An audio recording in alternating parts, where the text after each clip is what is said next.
OpenAI, Microsoft, Google, Facebook, NVIDIA, and so forth are driving the stock market higher and higher. That's a bubble dynamic on its own. It's being driven by AI.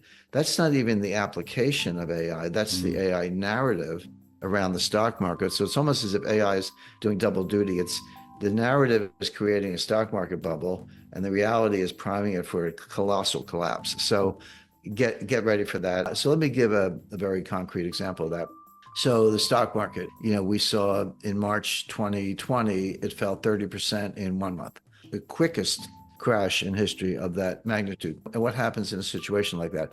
AI produces something called the fallacy of composition. Now, it sounds fancy, but I can explain it in plain English. So I'll give you an example. So you're at a football game, and you don't particularly like your seat, or you can't see as well as you might wish. So you stand up. Well, now you can see fine. You're like, hey, I got a great view. I can see everything. But what happens next? Well, the guy behind you stands up because he wants to see, and the person behind him, she stands up. And next thing you know, the entire stadium's on their feet, and nobody's better off. You're all worse off, actually, because you're standing. So the point is, it's a behavior that benefits an individual in an individual case, but produces adverse detrimental results when taken to a larger scale. That's the fallacy of composition. Now, what does that mean in terms of capital markets? Well, let's say the markets are crashing, and they do, for 100 reasons. We can invent reasons, but it happens all the time. An individual might say, well, I don't know what's going on here. I'm losing a lot of money on paper. I'm going to sell everything, go to cash, go to the sidelines, wait till it's over, and then I'll tiptoe back into the market. That's a perfectly rational approach for an individual. It's, you're trying to, not losing money is as important as making money. So sell early, go to cash, go to the sidelines, tiptoe back in when the coast is clear. That's a smart and individual strategy. But what happens if everybody in the market does the same thing? Well, we know what happens. You have all sellers, no buyers. Markets aren't just crashing, they're going straight down through the Everyone's floor. running for the fire exit. Correct. And then you've got to, then you get into circuit breakers.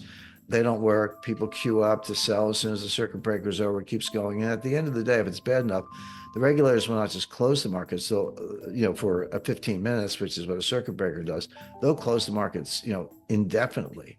And people say, well, that will never happen. Well, it has happened. The New York Stock Exchange was closed from August to December 1914 at the beginning of World War I. It was closed for 4 days.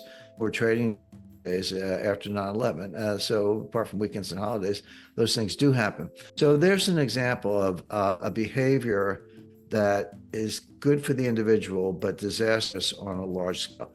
Now, that's not new. Those kinds of panics have been around forever. What is new is that we've harnessed AI to the individual trader in such a way that that will be accelerated and amplified. Because AI doesn't have any common sense. By the way, intelligence is a misnomer. People say no intelligence. There's no intelligence, no brain behind the curtain. It's math. It's pure math. And it's very, very important to understand that.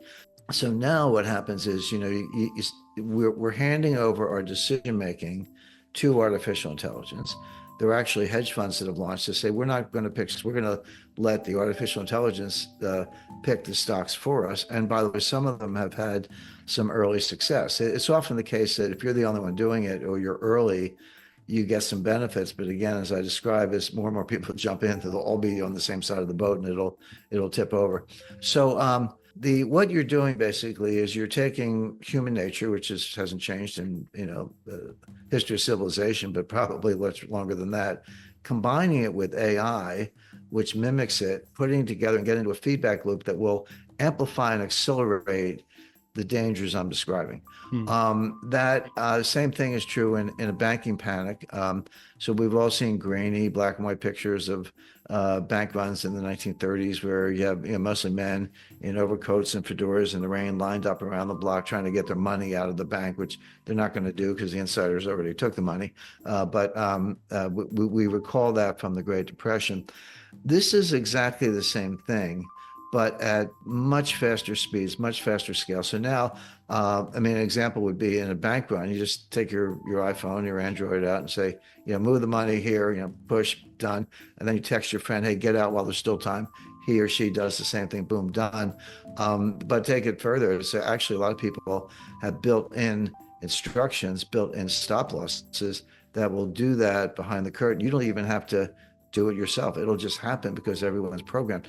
But if everyone's doing the same thing, and that's really the point, they're programmed to do what makes sense for an individual, but it's disastrous at scale. And I have a couple different characters. One guy is a family office manager. Another couple of guys are market manipulators. They're criminals, but they know AI. They know how to do deep fakes and so forth. You have a central bankers on a plane. They can't get to them on time. Reporters, et cetera.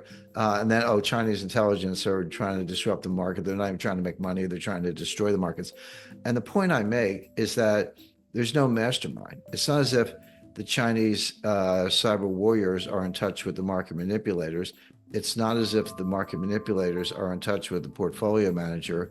It is the case that they're all acting individually, using AI, using deepfakes, et cetera. And when you combine all these things, it is a very, very volatile and toxic mix. And this could happen very quickly. Well, you can go back 10 or 15 years, and we all lived through that. But I can go back at this point 26 years to 1998. I was the general counsel of long-term capital management, and I witnessed that meltdown from the inside, and I negotiated the bailout. And what people don't know is okay, it was $4 billion, all cash, 72 hours, no due diligence, get it done. And there were, it was an army of lawyers. I was the lead lawyer on one side of the deal, but there were hundreds of lawyers involved. But my point being, we got the money in, and foamed the runways, and the engines are on fire, but we didn't crash the plane, but we came this close. People, that people don't realize we were just hours away from shutting every market in the world. So I was a front row seat, firsthand witness. That was before AI, and that's really my point. Take those dangers, which are real, and you point to 2008, and that was real, and now combine it with the accelerant and the amplification of AI in the way we just talked about, and you see it's even more dangerous. Meanwhile, what's going on in the stock market? OpenAI, Microsoft, Google, Facebook, NVIDIA, and so forth are driving the stock market higher and higher. That's a bubble dynamic on its own. It's being driven by AI. That's not even the application of AI. That's the AI narrative around the stock market. So it's almost as if AI is doing double duty. The narrative is creating a stock market bubble, and the reality is priming it for a colossal collapse. So get ready for that. And I talk to in the book, I explain to readers, kind of what they can do to help themselves. I also I never do scenarios like that without offering some solutions. I think that's, you almost have it. You can't just, I don't try to scare people. I try to warn people, but I also have some solutions. One of the solutions is a branch of science called cybernetics. And cybernetics comes from a Greek word. In its origins means the helmsman, like who's steering the boat. You're the helmsman. This goes back to the Odyssey. And I'll give you again a concrete example. So let's say you're driving on ice. I live in the mountains, so I end up on ice every now and then. Well, if you slam on the brakes, the car's not going to stop. It's going to keep going, or it's going to spin or go out of control or go off the road. What you do in a difficult situation is you tap the brakes. Tap, tap, tap, tap. Keep two hands on the wheel, stay focused, and hopefully the car will come to a safe stop. Well, let's apply that to markets. Right now, the circuit breakers, and they came out of the 1987 crash, and the stock market fell 20% in one day, not in a month or in a year, in one day. But they set the circuit breakers. So the market goes down a certain amount. They close the markets for 15 minutes. Supposedly it gives people time to talk to each other. Hey, what do we do here, et cetera. Reopen. But if you hit the next circuit breaker, there's another 15-minute closure. And on the third circuit breaker, you shut the markets. So that's the equivalent of slamming on the brakes. But what about a system that works as follows? You're starting to go down. You're approaching what, at least today, is a circuit breaker. And you say, well, here's what we're going to do. We're going to throttle the sell orders. We're not going to close the markets. But if you put in massive sell orders, which in a panic everyone's doing, we're only going to execute 30% of them, not 100%. Give the buyers a little time to catch up. And then if it gets worse, all right, we're going to throttle it down some more. We're only going to let 10% of the sell orders, be matched with buy orders, et cetera. In other words, you're tapping the brakes instead of slamming the brakes. That's the kind of thing that could give the buyers, a chance to circle back. And, in the old days, when we go back to the 70s, 80s, even as late as the 90s, the New York Stock Exchange had a position, similar to other markets, called the specialist. The specialist was given a privilege, but they had a duty. The privilege was you were the exclusive market maker in a certain stock, and you got to see the back of the book. You saw what was, not just the best bid offer, but everything behind it. The duty was you were supposed to stand up to the market, meaning if there was a wave of sellers, you would be a buyer to kind of equilibrate things. Or if there was a frenzy of buying, you would be a seller to kind of, that's tapping the brakes. That system is long gone. A good friend of mine was director of floor operations at the New York Stock Exchange. He's down on the floor. And I was down there with him one day, and he said, Jim, don't think for a minute there's any liquidity on this floor. There isn't. We make a living, we do our jobs, but there's nothing here that's going to stop a panic from getting out of control. So again, cybernetics, using computing power to mitigate the effect of other computing power is a way to hopefully resolve some of these situations.